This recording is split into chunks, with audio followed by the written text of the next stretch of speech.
Story number 1. Shadows of Elmwood. Moving to Houston was supposed to be a fresh start for us.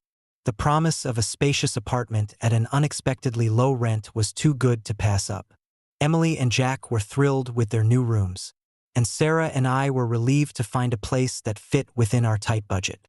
Little did we know, our dream apartment would quickly turn into a living nightmare. From the very first night, strange things began to happen. It started innocuously enough, soft thuds coming from the ceiling above our bedroom. I brushed it off as the building settling or perhaps a neighbor's footsteps.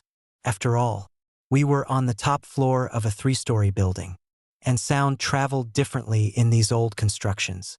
But as nights turned into weeks, the noises became more frequent and unmistakable. Footsteps pacing back and forth, sometimes stopping abruptly, as if someone was waiting for something or someone. One evening, after putting the kids to bed, Sarah and I sat in the living room, the remnants of our first dinner scattered on the coffee table. The power flickered, plunging the room into brief moments of darkness before the lights steadied again. "Not again," Sarah muttered, her eyes darting to the flickering lights. I nodded, trying to shake off the unease that had settled over me. It's probably just the old wiring acting up. These buildings were built decades ago. But the incidents didn't stop there. Objects began to move on their own. Emily's favorite doll, once neatly placed on her dresser, would be found lying on the floor, its dress torn and eyes staring blankly. Jack's toy cars would race across the living room floor, stopping abruptly as if an invisible hand had orchestrated their movements. At night, the lights would flicker inexplicably, casting long, dancing shadows that seemed to reach out from the corners of the room. The tension in the house grew palpable. Sarah and I found ourselves on edge. The once cozy apartment now a place of constant fear. Conversations were strained, and the kids sensed the change, their innocence tainted by the unexplained phenomena surrounding them. One particularly cold October night, the atmosphere reached its peak. We had settled into bed, the children sleeping soundly, oblivious to the horrors unfolding around them. The house was silent, the only sound the gentle hum of the heating system battling the chill outside. Suddenly, a loud crash echoed from the living room, followed by the unmistakable sound of furniture shuffling. "Not again," Sarah whispered, clutching my arm. I threw off the covers, my heart pounding. "Stay here," I instructed, creeping out of bed towards the source of the noise. As I approached the living room, the room seemed to grow colder, the air thick with an oppressive energy. The lights were out, leaving me in near darkness, save for the faint glow of the streetlights filtering through the curtains. I reached out to turn on the lamp, but my fingers brushed against something solid, something that wasn't part of the furniture. A shadowy figure materialized in the corner of the room, his presence sending a wave of fear crashing over me. It was a man, dressed in old-fashioned clothing, his face obscured by the darkness of his hat. He stood motionless, watching me with an intensity that made my blood run cold. "Who are you?" I demanded, my voice trembling. The figure didn't respond. Instead, it slowly raised a hand, and the room seemed to distort around us. The walls bent and twisted, the shadows lengthening into grotesque shapes that danced menacingly. I stumbled back, my mind racing to comprehend what was happening. Suddenly, the lights snapped back on, and the figure vanished as quickly as it had appeared. The living room was as it had always been, the remnants of our disrupted dinner scattered on the table. I stood there, breathing heavily, trying to process the encounter. I rushed back to our bedroom, finding Sarah wide-eyed and pale, the fear mirrored in her expression. "Did you see him?" she asked, her voice barely above a whisper. I nodded, unable to speak. We sat on the edge of the bed, the gravity of our situation sinking in. It was clear that our apartment was haunted, the restless spirit of a man from the past unable to find peace. Determined to understand what was happening, I began researching the building's history. I discovered that Elmwood Apartments had been built in the 1950s, a time when the world was recovering from the aftermath of World War II. The building had a dark history, reports of a man named Harold Whitaker who lived in apartment 13. Harold was a reclusive figure, known for his odd behavior and mysterious disappearances. One winter night, Harold vanished without a trace, leaving behind a trail of unanswered questions and whispers of foul play. The more I delved into Harold's story, the more the pieces began to fit together. His disappearance coincided with a series of unexplained events in the building, eerily similar to what we were experiencing. It was as if Harold's spirit was trapped, unable to move on, reliving his final moments in an endless loop. Armed with this newfound knowledge, Sarah and I decided to confront the haunting head-on. We reached out to a local paranormal investigator, a woman named Dr. Laura Bennett, who specialized in residential hauntings. Skeptical but willing to help, she agreed to visit our apartment and conduct a thorough investigation. Dr. Bennett arrived the following evening, her presence both reassuring and professional. She set up her equipment, including EMF meters, infrared cameras, and audio recorders, aiming to capture any signs of paranormal activity. We watched as she moved through the apartment, her keen eyes scanning every corner, her demeanor calm despite the tension in the room. After hours of monitoring, Dr. Bennett called us into the living room. "There's something here," she said, her voice steady. "I'm detecting strong EMF readings near the staircase, and the audio recordings picked up faint whispers. It's definitely a spirit presence." We listened to the playback, hearing Harold's voice, distorted and echoing through the speakers. "Help me find peace," the message repeated, sending a chill down my spine. Determined to assist Harold, Dr. Bennett suggested a cleansing ritual to help the spirit move on.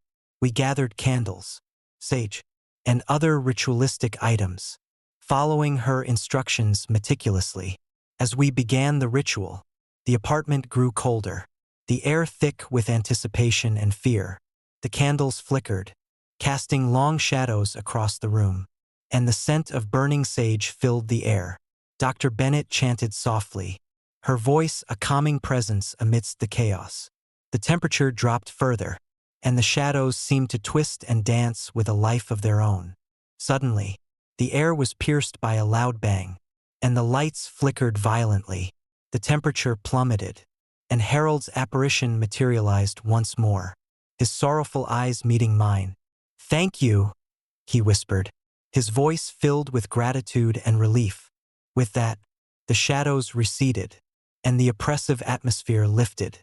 The apartment felt lighter, the lingering presence of Harold finally finding the peace it had sought for decades. Dr. Bennett assured us that the cleansing ritual had worked, allowing Harold's spirit to move on and cease its haunting of our home. Life gradually returned to normal in our apartment. The footsteps on the ceiling stopped. The furniture remained stationary, and the lights no longer flickered without reason. Emily and Jack seemed to sense the change, their innocence restored as the shadows of the past were finally laid to rest. Reflecting on the experience, I realized that sometimes, the past clings to the present in ways we can't understand. Our old apartment in Houston had become a sanctuary for a lost soul, a place where the echoes of history intertwined with our own lives. By facing the haunting with courage and compassion, we were able to help Harold find his peace, allowing both him and us to move forward. However, the memory of those dark nights remains etched in my mind, a reminder of the thin veil between our world and the next. It taught me that every place has its stories, some filled with joy and others with sorrow, and it's up to us to respect and honor them. Sometimes, when the wind howls through the trees outside our window or the shadows stretch longer with the setting sun, I can almost hear Harold's faint whisper, a lingering echo of gratitude that ensures I'll never forget the night Elmwood Apartments became more than just a place to live. It became a testament to the unseen bonds that connect us all. Story number 2. Knocking shadows. Dallas had always been a city of contrasts. gleaming skyscrapers shadowing modest suburban homes, vibrant nightlife coexisting with quiet, tree-lined streets. But amidst its bustling energy, there was one place that stood out for all the wrong reasons. Apartment 13B on Willow Street. The building had been abandoned for years, its windows boarded up and graffiti marking its decaying facade. Yet, neighbors swore they could hear persistent knocking from within the dilapidated walls every midnight. I'd heard the stories countless times over the years, shared over fences and during neighborhood gatherings. Most dismissed them as urban legends, remnants of a bygone era when the building was still occupied. But there was something about apartment 13B that always intrigued me, something that went beyond mere ghost stories. One chilly October night, curiosity got the better of me. Armed with a flashlight and a sturdy crowbar, I decided to investigate the source of the mysterious knocking. I parked my car a few blocks away, the moonlight casting long shadows on the deserted streets. The air was thick with the scent of fallen leaves and the distant hum of city life, a stark contrast to the eerie silence surrounding the old apartment building. Approaching the building, I felt a chill run down my spine. The once grand entrance was now a mere skeleton, the heavy wooden door hanging off its hinges. I took a deep breath, trying to steady my nerves, and pushed the door open with a force that echoed through the empty halls. Dust motes danced in the beam of my flashlight as I stepped inside, the floorboards creaking ominously beneath my feet. The interior was a time capsule of the past, faded wallpaper, broken furniture, and remnants of lives long forgotten. I made my way down the narrow hallway, the knocking sound growing louder with each step.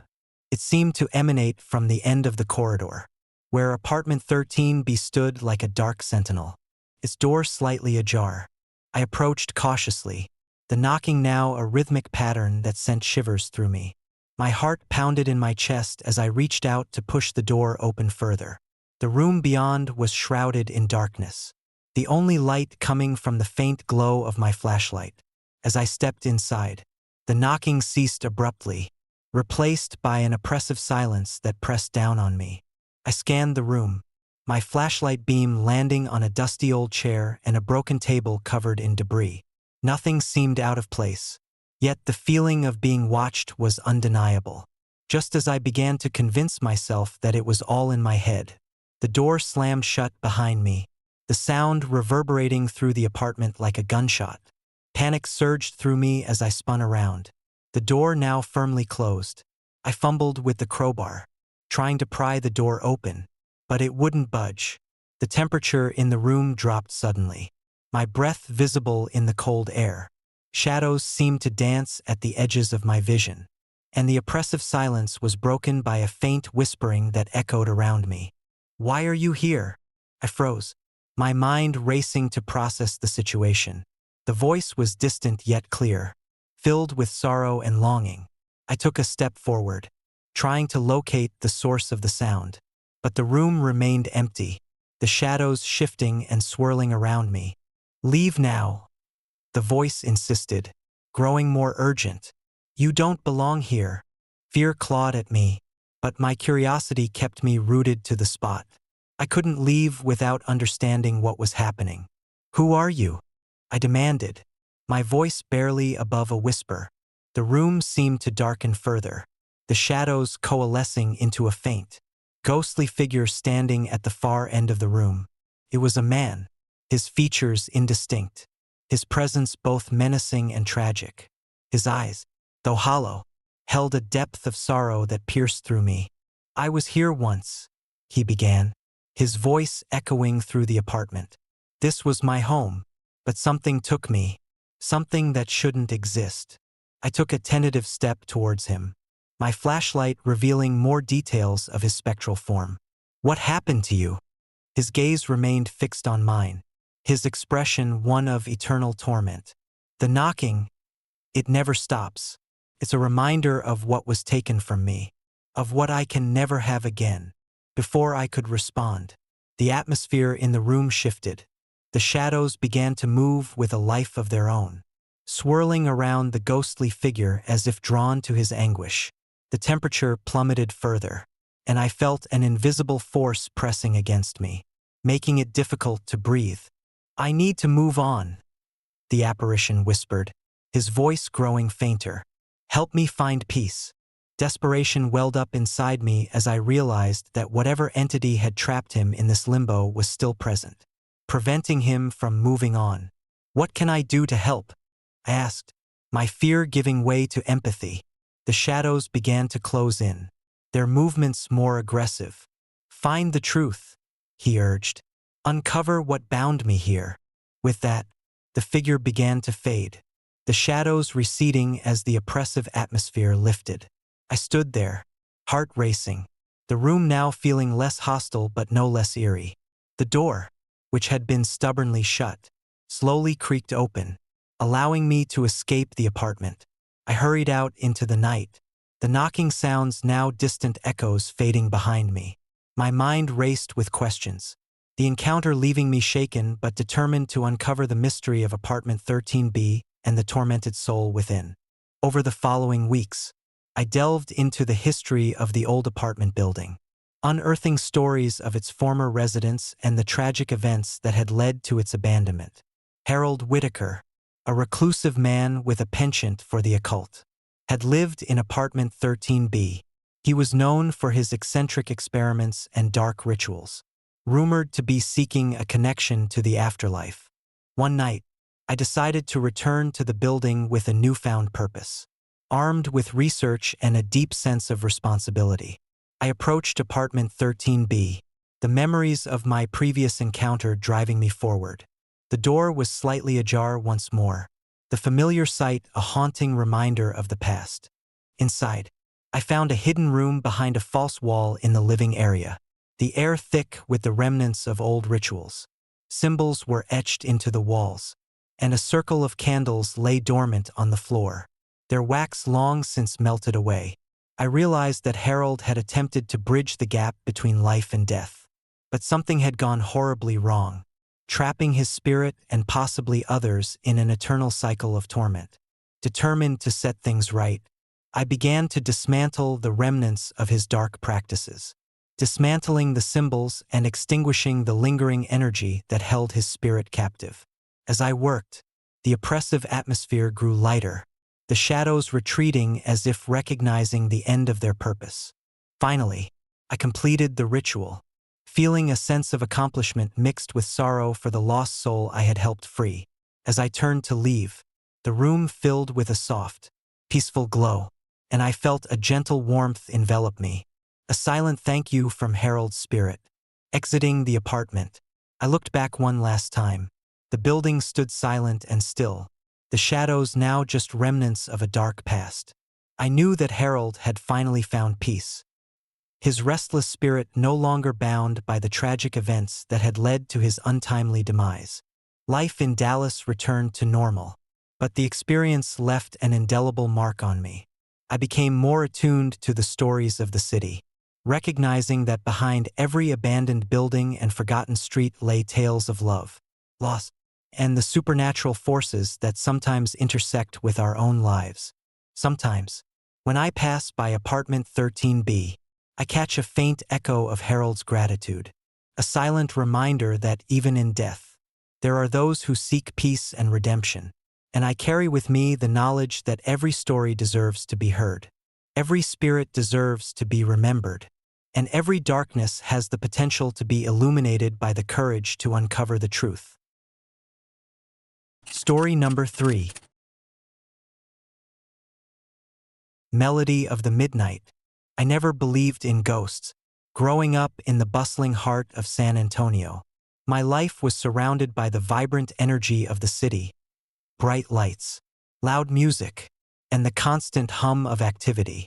But moving into apartment 7B at the old Willow Creek building changed everything I thought I knew about reality. The building itself was a relic from another time, its brick facade worn by years of neglect and stories whispered through the halls. Rent was inexplicably low, a deal too good to pass up for a young professional like me. The apartment was small but cozy, with just enough space for my essentials and a window that overlooked a quiet alleyway. My first night there was uneventful. I unpacked, settled into bed, and drifted off to the sounds of the city below. But it wasn't long before the strange occurrences began. At exactly 3 a.m. each night, without fail, a hauntingly beautiful melody floated through the adjacent wall. It was a soft, melancholic tune, like a lullaby sung by a distant memory. At first, I dismissed it as sounds from neighboring apartments or perhaps an old radio left on. But when I asked the neighbors, they all confirmed the same thing. No one lived next door. Curiosity gnawed at me. What was this song? And why was it playing every night at the same hour? Determined to find answers, I started digging into the building's history. Old records revealed that apartment 7A had been vacant for years, ever since its last tenant, Eleanor Hart, tragically took her own life. Eleanor was a name that surfaced repeatedly in the stories told by the building's few remaining residents. She was described as a quiet woman with a love for music, often seen humming or playing the piano in her apartment. Her sudden disappearance left a lingering sadness in the air, a weight that seemed to press against the walls of Willow Creek. One particularly sleepless night, the melody played again. This time, it was clearer, more defined, a song Eleanor used to listen to, titled Whispers in the Wind. The piano notes intertwined with her gentle humming, creating an ethereal harmony that sent shivers down my spine. I decided to confront the haunting head-on. Armed with a flashlight and a determination fueled by sleepless nights, I pressed my ear against the thin wall separating my apartment from 7A. The music was louder, more intimate, as if Eleanor was singing directly to me. I could almost feel her presence, a sorrowful spirit yearning for solace. Driven by a mix of fear and empathy, I ventured into the hallway, calling out to the empty apartment. "Eleanor? Are you here?" My voice echoed back at me, unanswered. The door to 7A was locked, but the window was slightly ajar, curtains fluttering gently despite the stillness of the night. I approached the window cautiously, peering inside. The room was bathed in moonlight, the remnants of Eleanor's life scattered across the floor, sheet music, a dusty piano, and a framed photo of her smiling with her family. It was clear she had left in a hurry, leaving behind only fragments of her existence. As I stood there, the temperature dropped, and the melody shifted into a sorrowful crescendo. A shadowy figure emerged from the darkness, her form translucent yet unmistakable. Eleanor Hart stood before me, her eyes filled with a profound sadness. "Why are you here?" she whispered, her voice echoing through the stillness. I stammered, unable to find the right words. I heard your song. I wanted to help." Tears welled up in her spectral eyes. "I couldn't find peace. The music, it keeps me bound to this place." I felt a deep ache in my heart, understanding the pain of losing oneself to despair. "What can I do to help you move on?" She extended her hand, and the room began to shimmer with an otherworldly light. "Play the song with me. Let the music heal our wounds." Without hesitation, I stepped inside apartment 7A, the door sliding open effortlessly. The piano stood as a silent sentinel, its keys yellowed with age. I sat down, my fingers trembling as I placed them on the keys.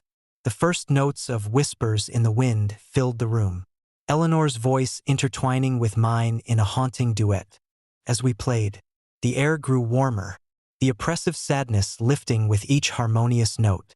The shadows receded, replaced by a gentle glow that enveloped us. Eleanor's spirit began to fade, a serene smile gracing her ethereal face. "Thank you," she whispered, her voice filled with gratitude. "You've given me peace." With that, she vanished, leaving behind a sense of calm that permeated the apartment. I sat there for a moment, the last notes of the song lingering in the air, a testament to the bond we had formed in that fleeting, otherworldly moment. The haunting melodies ceased, replaced by the soft sounds of the city waking up outside. I left apartment 7A with a newfound sense of purpose, knowing that sometimes the most profound connections come from the depths of sorrow and the healing power of music. Life at Willow Creek returned to normal. the eerie melodies replaced by the quiet hum of daily life. But the memory of Eleanor Hart and our midnight duet remained with me, poignant reminder that even in death, the echoes of our passions and pains can transcend the boundaries of life. Sometimes, late at night, when the moon casts long shadows and the city sleeps, I hear the faint strains of whispers in the wind, carried on the breeze. A haunting melody that speaks of lost souls finding their way home through the power of a shared song. Story number 4. The Reflection Beyond. I moved to Austin seeking a fresh start, a place where the chaos of my past could be drowned out by the vibrant energy of a new city. The apartment I found was modest, nestled in an old building that had seen better days. The rent was affordable, the location convenient, and the layout perfect for my needs. Little did I know, the apartment held secrets that would turn my life upside down. From the moment I stepped into the bathroom, there was something unsettling about the mirror. It was an ordinary mirror, nothing special in its frame or size, but it seemed to possess an uncanny ability to capture more than just my reflection. First, I chalked it up to my imagination, the stress of moving playing tricks on my mind. But as nights turned into weeks, the feeling of being watched became impossible to ignore. It started subtly, a shadow flitting across the glass when no one was in the room, a flicker of movement that vanished as quickly as it appeared. I began to feel eyes on me, a constant presence lurking just beyond the surface of the mirror. The next morning, I would wake up with a lingering sense of dread, as if the reflection had witnessed something I couldn't remember. One evening, after a particularly long day at work, I decided to confront my fears. I stood before the mirror, staring into my own eyes, trying to pierce through the veil of normalcy. "Is someone there?" I whispered, my voice barely audible in the silent apartment. The mirror remained still, my reflection mirroring my unease. But then, something shifted. The room behind me in the mirror began to change, morphing into a scene I didn't recognize. It was as if the mirror was showing me another reality, a parallel world where everything was slightly askew. The colors were muted, the furniture older, and the atmosphere heavy with an unspoken tension. I reached out a tentative hand towards the glass, feeling an inexplicable pull. My fingers brushed the surface, and a cold shiver ran through me. The reflection smiled, a smile that wasn't mine. Startled, I pulled back, my heart racing. The smile lingered, fading as the alternate scene returned to normal. That night, sleep eluded me. The image of the other side of the mirror haunted my dreams, a constant reminder of the mystery that lay within my bathroom. Determined to uncover the truth, I began researching the history of the apartment building. What I discovered was a chilling tale of a previous tenant named Eleanor Hart, a woman who had vanished without a trace over a decade ago. The records were sparse, but whispers in old newspaper clippings hinted at strange occurrences and unexplained phenomena within apartment 7B. The more I learned, the more I realized that Eleanor's disappearance was never solved. Rumors suggested she had been conducting experiments, trying to communicate with the beyond. But something had gone horribly wrong. The mirror, it seemed, was the conduit she had created, a gateway between worlds that still lingered long after her disappearance.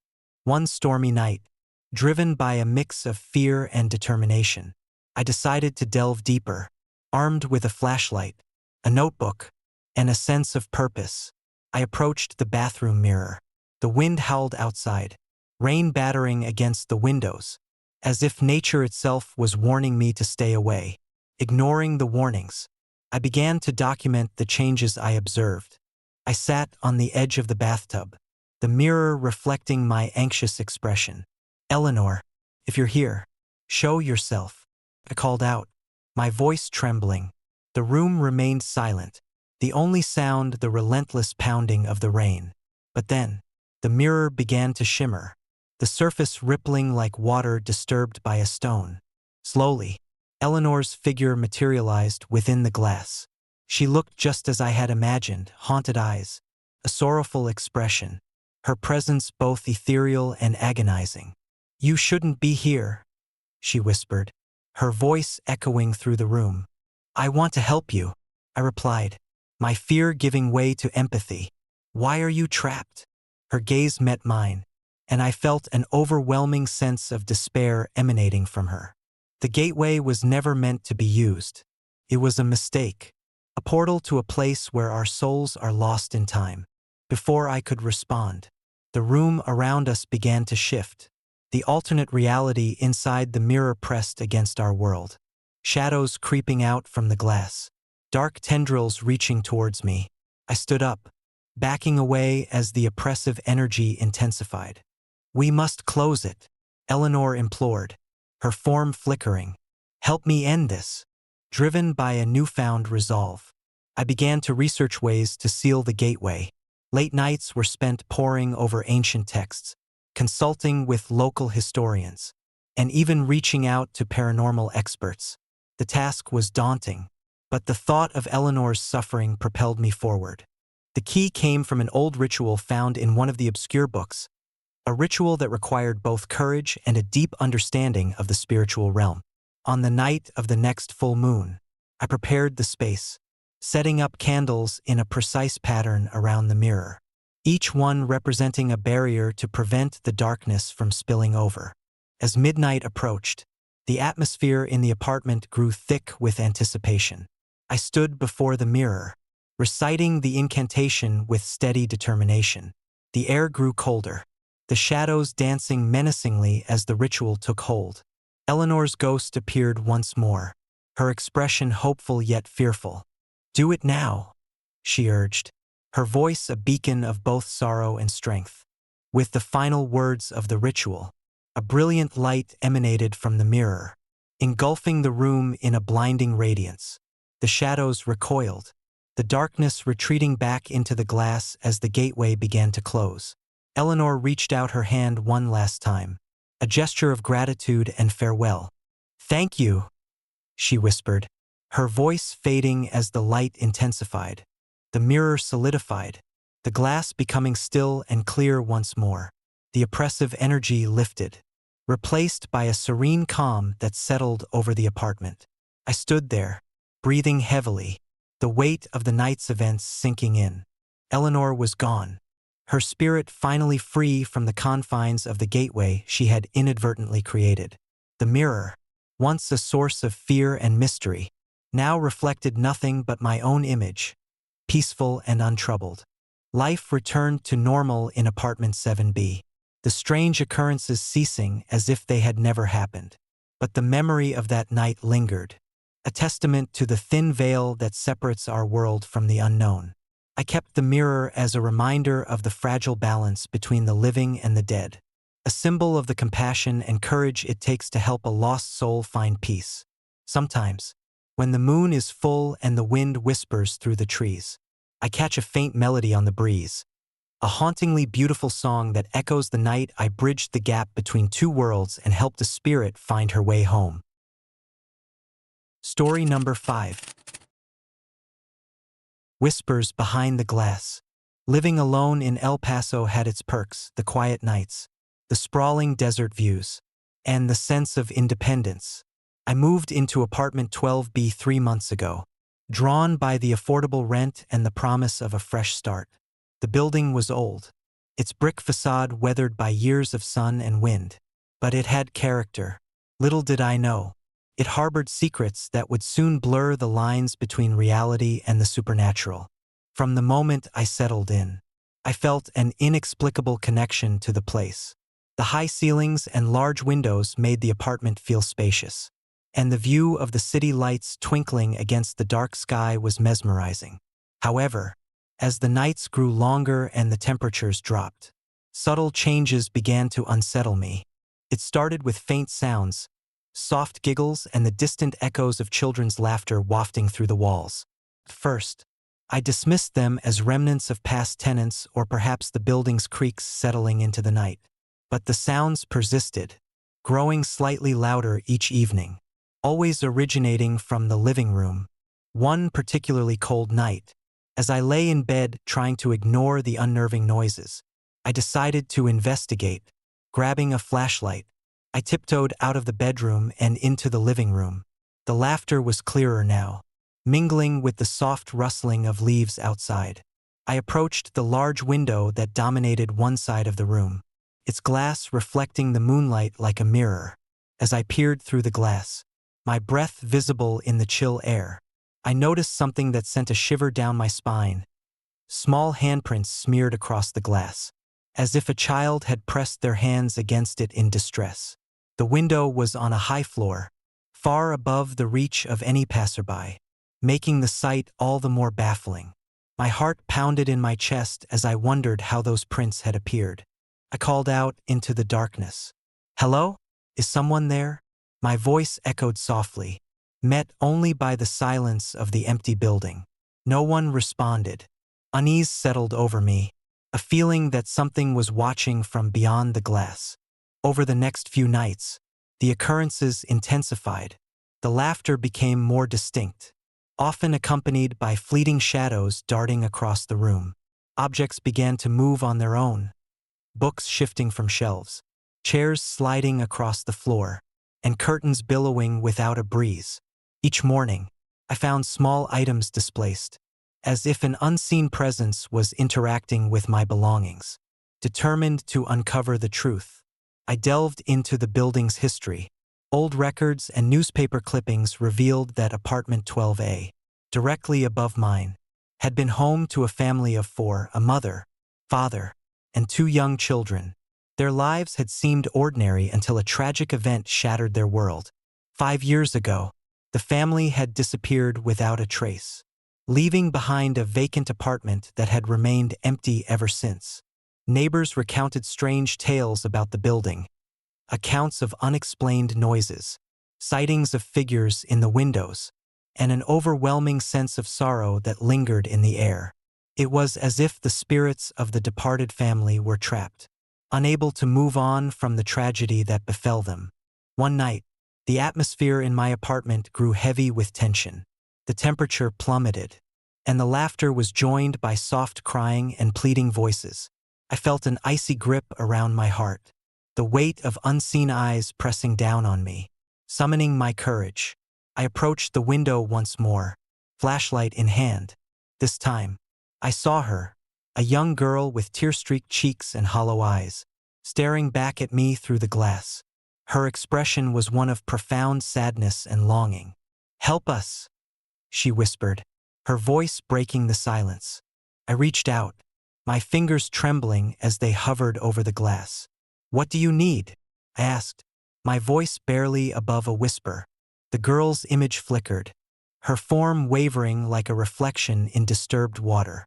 "Find us," she pleaded. "We can't leave."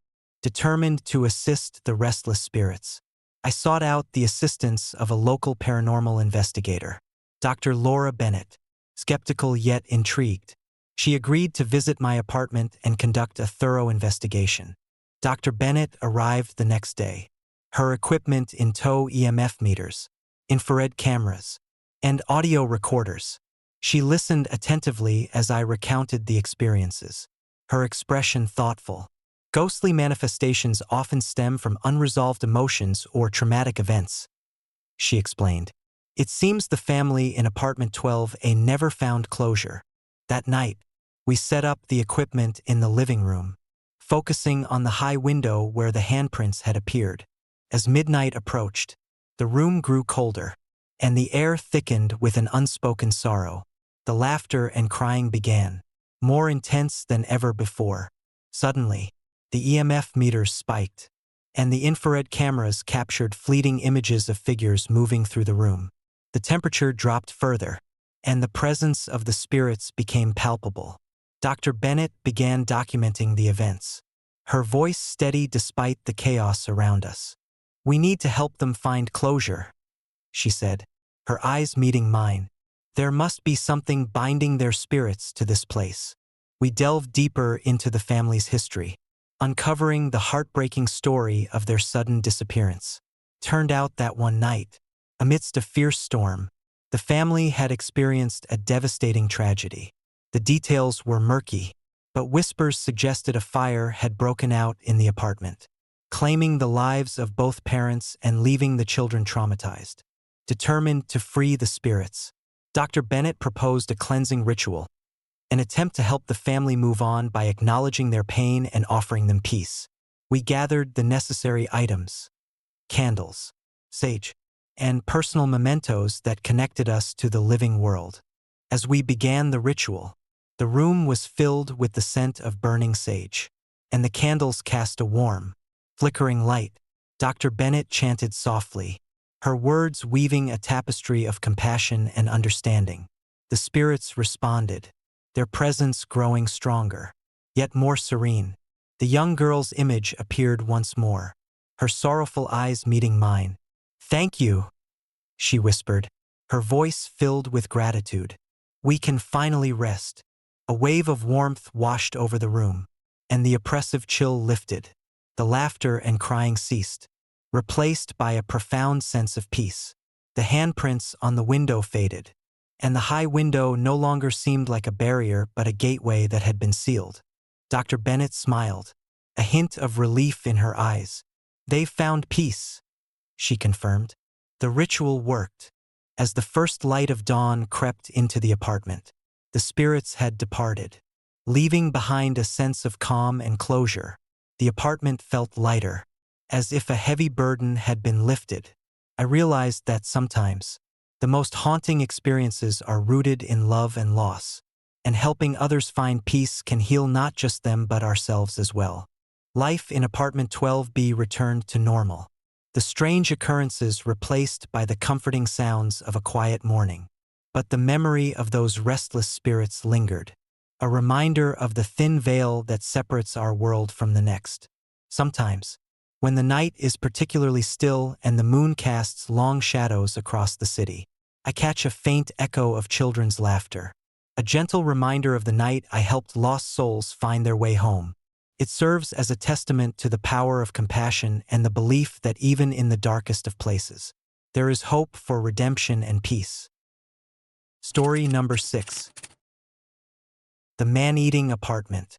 Moving to Fort Worth was supposed to be a fresh start for me. After a messy breakup and a dead-end job, I found solace in the old apartment complex on Maple Street. The rent was affordable, the location convenient, and the building had character: ornate moldings, hardwood floors, and large windows that let in plenty of light during the day. Little did I know, the apartment had a dark secret that would soon consume my life. From the moment I moved in, something felt off. It started subtly, soft murmurs that seemed to drift through the walls, whispers that called my name in the dead of night. At first, I dismissed them as the creaks and groans of an old building settling into the night. But as weeks turned into months, the whispers grew more persistent, more insistent. I confided in my friends about the strange noises. They brushed it off as my imagination, a side effect of stress and loneliness. "Maybe you're not getting enough sleep," they suggested. But I couldn't shake the feeling that the apartment was watching me, that it was alive in some twisted, malevolent way. One evening, as I sat in the dimly lit living room, the whispers escalated into clear, desperate pleas. "Help me," they cried. I looked around, heart pounding, but the room was empty, no one else in the apartment. The air grew heavy, and the temperature dropped suddenly, frost forming on the edges of the windows despite the warmth of the summer night outside. Terrified, I decided to reach out for help. I called the local police, reporting my fear that something was wrong with the apartment, that it was somehow alive and trying to trap me. The dispatcher listened patiently, but the idea of an apartment being alive sounded absurd. She assured me that she would send an officer to check on me, but I couldn't shake the feeling of impending doom. The next morning, I woke up to find the apartment exactly as I had left it. Quiet. Still. I breathed a sigh of relief, convincing myself that the events of the night before had been nothing more than a bad dream. But peace was short-lived. The whispers returned that night, louder and more demanding. "Stay with us," they urged. I tried to ignore them, but the persistent voices eroded my sanity. Objects began to move on their own, books sliding off shelves, furniture rearranging themselves. The apartment felt like a living, breathing entity, feeding off my fear and anxiety. Desperate for answers, I began researching the history of the building. What I discovered was a chilling tale of a former tenant who had disappeared under mysterious circumstances. Eleanor Hart, a woman who had lived in apartment 13B, was last seen 2 decades ago. Her family reported her missing after she took out a large life insurance policy. But no trace of her was ever found. The case went cold. The apartment left empty, a somber reminder of the tragedy that had occurred within its walls. Armed with this knowledge, I confronted the entity I believed was haunting me.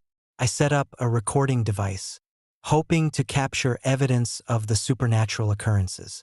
As midnight approached, the whispers intensified, converging into a unified plea. "Find us," they implored. The air thickened, and the room seemed to close in around me, the walls pulsating with an unseen force. Determined to help Eleanor and her family find peace, I delved deeper into the mystery. I reached out to a paranormal investigator, Dr. Laura Bennett, who had experience with haunted locations. Together, we performed a séance, attempting to communicate with the spirits trapped in the apartment.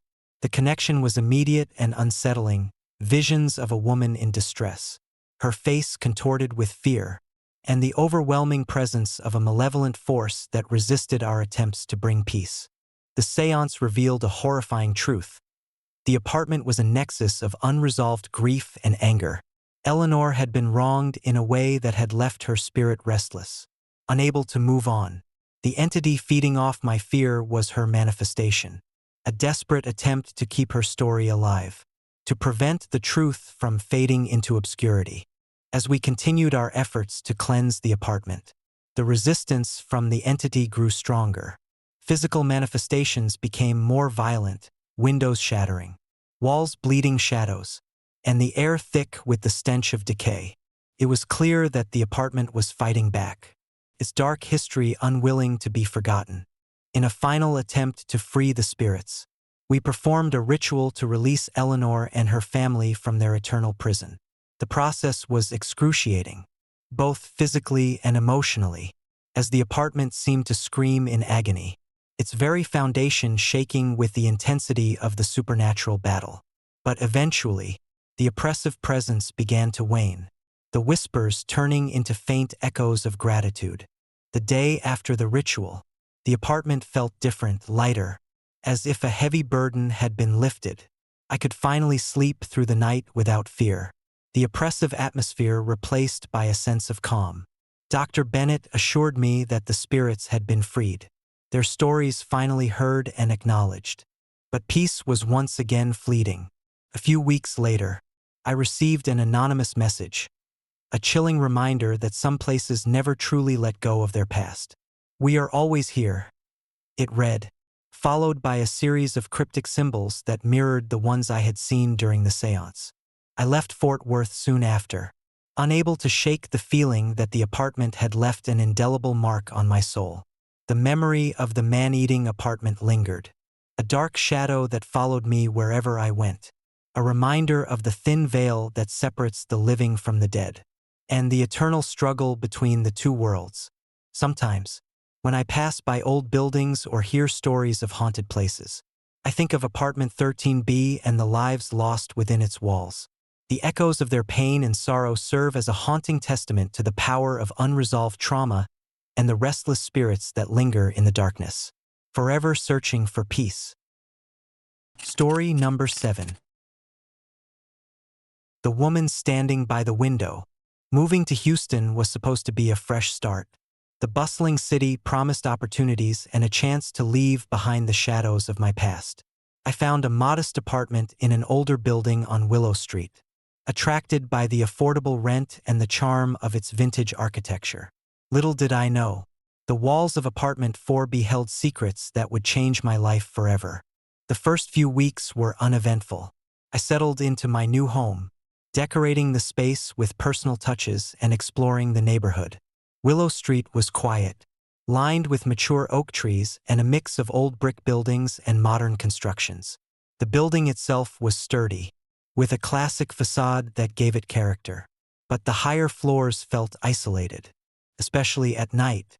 It was during one of those lonely, late nights that I first noticed her, the woman standing by the window of apartment 4A, directly across from mine.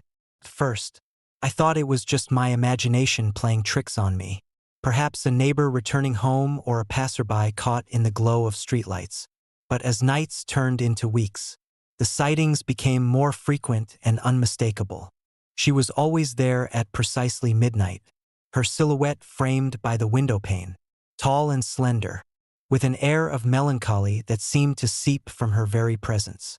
I would watch her from my window, curious yet unnerved, wondering who she was and why she was there. Her eyes, though never fully visible, held a depth of sadness that made my skin crawl. One particularly stormy night, the wind howled outside, rattling the windows and sending shadows dancing across the rooms.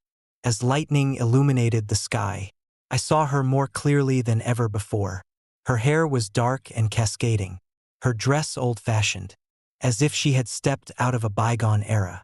She turned slowly to face me, her eyes meeting mine through the glass. A chill ran down my spine. I couldn't tear my gaze away, feeling an inexplicable connection to her. Suddenly, the room plunged into darkness as the power flickered and went out.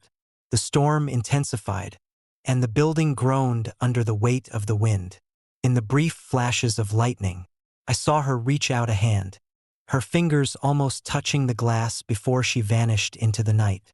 Shaken, I decided to seek answers. The next morning, I approached the building manager, Mr. Ramirez, a grizzled man with a kind demeanor who had managed the building for decades. I asked him about apartment 4A, hoping to uncover some information. Mr. Ramirez hesitated, his eyes clouding with memories he clearly preferred to forget. Apartment 4A has been vacant for years, he said slowly. The previous tenant, Eleanor Hart, disappeared without a trace. No one knows what happened to her. Some say she left voluntarily, but others believe something more sinister occurred. Eleanor Hart, the name echoed in my mind, matching the era my mysterious neighbor seemed to belong to. Determined to uncover the truth, I delved into the building's history, piecing together the fragmented stories of past tenants. Eleanor was a young woman, known for her vibrant personality and love for music. She had moved into 4A in the late 80s, but after a year, she was never seen again. Her disappearance was a cold case, shrouded in mystery and unspoken fears. That night, driven by a need for closure, I returned to my apartment, the storm now a distant memory. The moon hung low, casting a silvery glow over Willow Street. As midnight approached, I felt a growing unease, a sense that the night held its breath. Sure enough, there she was, Eleanor, standing by the window, her presence more palpable than ever. This time, I decided to confront her. "Eleanor," I called out softly, "what happened to you?" She didn't respond immediately. Instead, the air around me seemed to thicken, the shadows growing deeper. Her figure became more defined, her sorrowful eyes meeting mine with an intensity that words couldn't capture. "Help me," she whispered, her voice like the rustling of autumn leaves. I felt a tug at my heart, a desire to understand and perhaps offer some form of solace. "What do you need?" I asked, my voice barely above a whisper. The room around us shifted, the boundaries between our apartments blurring as if the walls themselves were dissolving. Images flashed before my eyes, Eleanor laughing with friends, playing the piano in her living room, and then, abruptly, a moment of fear and desperation. I saw her standing alone, the shadows closing in, and felt the weight of her unresolved pain. "You were my friend," she said, tears glistening in her eyes. "I never found peace. You can help me." Determined to assist, I asked, "How?" She pointed to the old mirror hanging in my bathroom, a relic from the building's past, this frame ornate and slightly tarnished. "Find the truth behind my disappearance. Free my spirit." That revelation set me on a path I couldn't have anticipated. I began investigating, uncovering old records, newspaper clippings, and even speaking with former residents who had long since moved away. The deeper I dug, the more disturbing the story became. Eleanor had been experimenting with seances, trying to contact loved ones who had passed.